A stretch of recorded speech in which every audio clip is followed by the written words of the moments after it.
आगे बढ़ेंगे और खबर शामिल करेंगे लाहौर से। अमीन नकीबी की रिपोर्ट के मुताबिक लाहौर कैंट रहनुमा Muslim League Noon ticket holder PP 155 vice chairman cantonment board Lahore Naeem Shahzad Bhatti ने कहा है कि कुर्बानी में इत्तेहाद, इत्तेफाक, अखुवत और असार का दर्स देती है।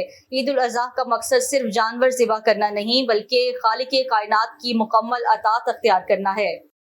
नईम शहजाद भट्टी ने MB न्यूज़ से गुफ्तगू करते हुए मजीद क्या कहा, देखते हैं अमीन नकीबी की इस रिपोर्ट में। लाहौर कैंट रहनुमा Muslim League Noon ticket holder PP 155 vice chairman cantonment board Lahore Naeem Shahzad Bhatti ने कहा कि कुर्बानी हमें इत्तेहाद व इत्तफाक, अखुवत और इसार का दर्स देती है। ईद उल अज़हा का मकसद सिर्फ जानवर ज़िबा करना नहीं बल्कि खालिक़े कायनात की मुकम्मल अतात इख्तियार करना है।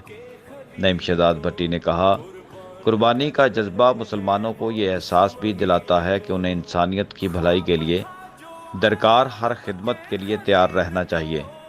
कुर्बानी व एसार का जज्बा हमारे दिलों में हमेशा ज़िंदा रहना चाहिए, क्योंकि ये वो अजीम दर्स है कि जिसमें दुनिया व आखिरत की कामयाबी पोशीदा है।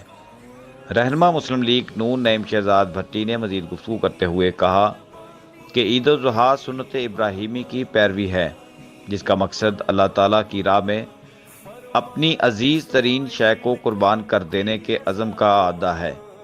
कोई भी कौम इसार व कुर्बानी के जज्बा के बगैर ना तो तरक्की कर सकती है और ना ही नामसादा हालात का मुकाबला कर सकती है। उन्होंने कहा कि कुर्बानी का असल मकसद ज़ाती ख्वाहिशात व मकासदात को आला तरीन मकासद के लिए कुर्बान करना है।